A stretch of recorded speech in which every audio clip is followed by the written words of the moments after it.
Greetings all, this is Umel from UmelGaming, and I'd like to welcome you back to another Monster Hunter Stories 2 Wings of Ruin video. Today's video is going to be a quick summary and my thought on the Monster Hunter Stories 2 pre-launch event that went live earlier today. The video will be structured by going over the event in the same order it appeared to the audience that watched it live. So, getting into the video, the first portion doesn't have much to say other than the fact that we are treated to a live rendition of the song sung in the opening cinematic, Scarlet Land Lit Up by the Heavens, which was performed by Misaki Fukunaga. The song was beautiful to listen to, and sometime in the future, I'm going to have actually have a deep dive into the lyrics to see if the lyrics have any hidden meaning, because it seems like that to me. I commented that in my live stream. The segment was quickly followed by a segment that went over what kind of game Stories was in general, including a more in-depth of what type of game Stories 2 is.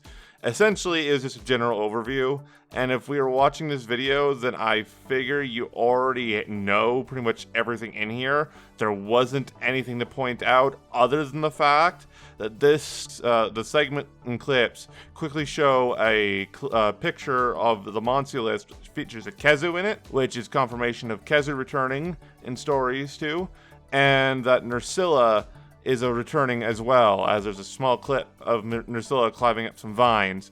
They were both in Stories 1. This is just a nice confirmation that the two of them are returning. But other than that, this segment of an overview of the game doesn't really have anything interesting to talk about. But after that segment, we start getting into the juicy details here. The first new piece of content was the launch trailer.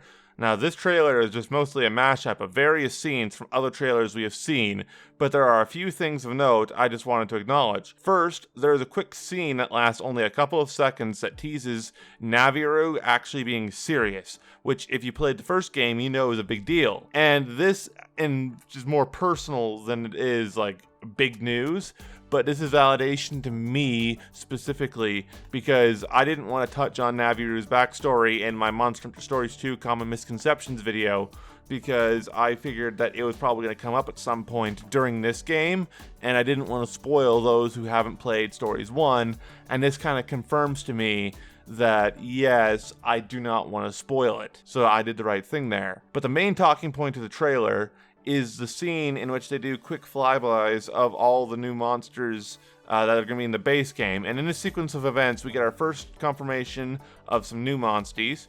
We are getting deviants from Generations/Generations Ultimate as rideable monsties. The first ones we are getting in the base game are going to be Silverwind, Thunderlord, Bloodbath, Grimclaw, and Dread Queen. All of these options are great to see, and I love that Deviants is showing up in another game outside of Generations.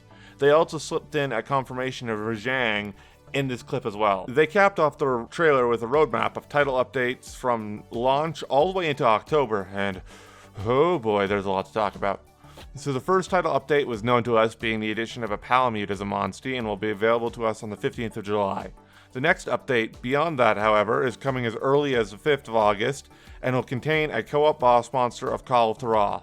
I'll be going more into the details of co-op when they cover that segment in the thing, but this is still exciting. But Title Update 2 doesn't end as just a boss fight against Kolv. It will also include the deviants of Hellblade Glavenus and my boy, Bolt Reaver Astalos. This one gets me super excited as Astalos is my favorite monster, and I love Bolt Reaver. He's basically a Jedi. You know, he's got his force pull with his gravity manipulation. He's got his lightsaber when he releases electricity from his head and the horn and all that. It's cool. It's Jedi Astalos.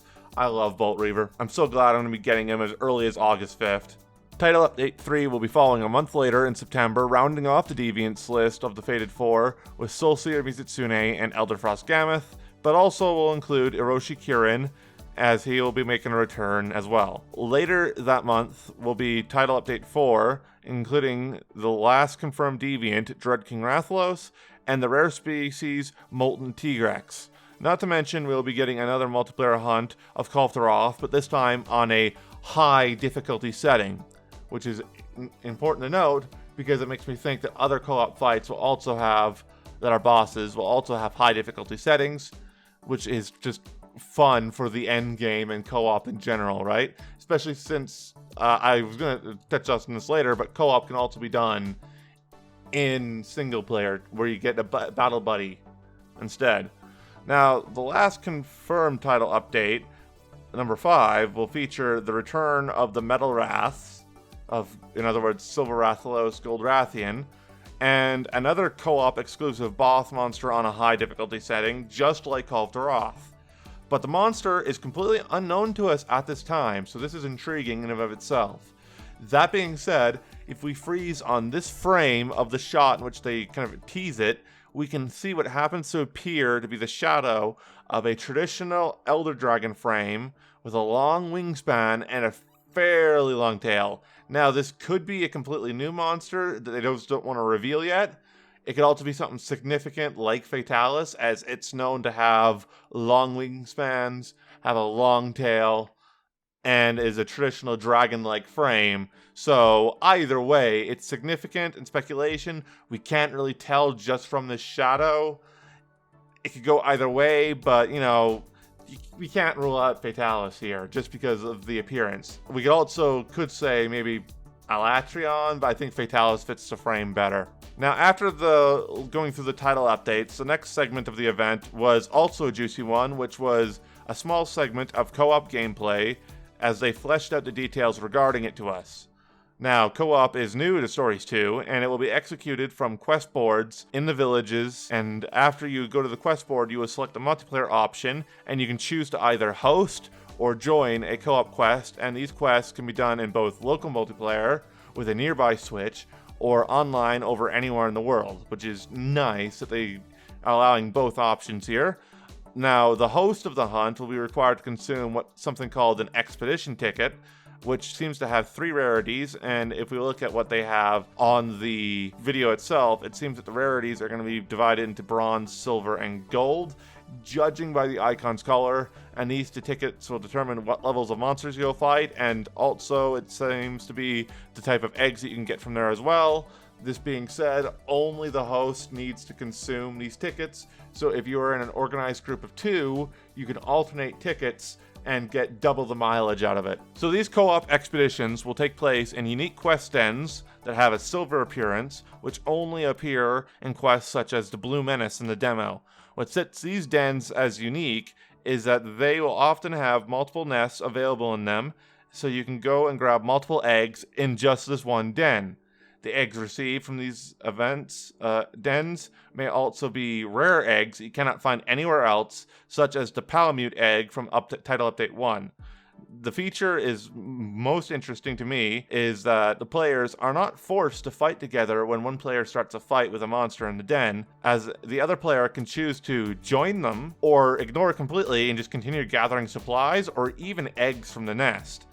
So this is kind of an awesome feature because it means that you can have one character who might have slightly stronger monsters who will go in and fight the monster in the nest, whether if it was sleeping or it shows up when you're collecting eggs, and then the other person can just kind of ignore it and get away with their eggs without having to worry about fighting before returning and joining in the fight again. Now, outside of that, we can get official gameplay of Tobi Kadachi, Legiana, Anjanath, and also Monoblos, which, if you weren't aware, was already confirmed earlier in this screenshot found on the official website. This was actually a screenshot I grabbed about 3 or 4 days before the event went live, so this isn't a new screenshot, but it's just interesting to note that we are getting a confirmation of a returning Monoblos, who was also in Stories 1, but it's just nice to see him. He's not in enough games. We need to have him in more. Now, the final segment of the event isn't really breaking news or anything like that, but it's more behind the scenes in the development of both Stories 1 and Stories 2. They started off by going over why they decided to start the Stories IP in the first place, how they chose who would be in charge of the production team and all that in development. Then they went into the redesigns and the change in art style from both monsties and characters from Stories 1 to Stories 2. And personally, I hope that I wish that they did this and had those comparison shots before I talked about the art style change in my misconception video, but what can you do? And then they also touched on the fact that the producer was working on features for the second game in the series before he ever got the green light on it. So that's just kind of funny, and I think that might also mean that he's passionate enough to continue working on it even after Stories 2's lifespan is over.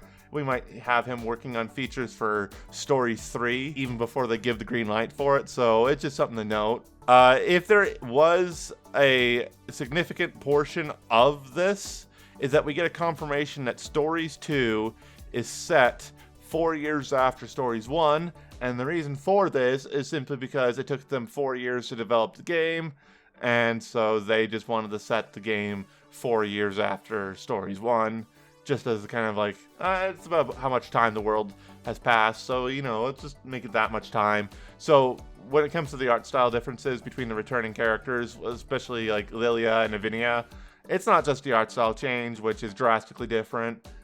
They also did age up slightly. It's most noticeable in Lilia. Anyway, that's essentially the summary of the talking points of the event and my thoughts on the matter. If you enjoyed the video or found it informative in any way, if you could drop a like, comment, subscribe, you know how it is on YouTube. I also do intend to upload my own live stream that has my reactions and predictions to the channel tomorrow. After I'm able to do so from Twitch, so you have to wait 24 hours before you can do it. So after tomorrow, you'll be able to see my reaction and my predictions that I had going into the stream. I'm also almost finished with my Monster Hunter Stories 2 guide on the basics of combat, so look forward to that in the coming days. This has been Umel from UmelGaming, and remember, happy hunting.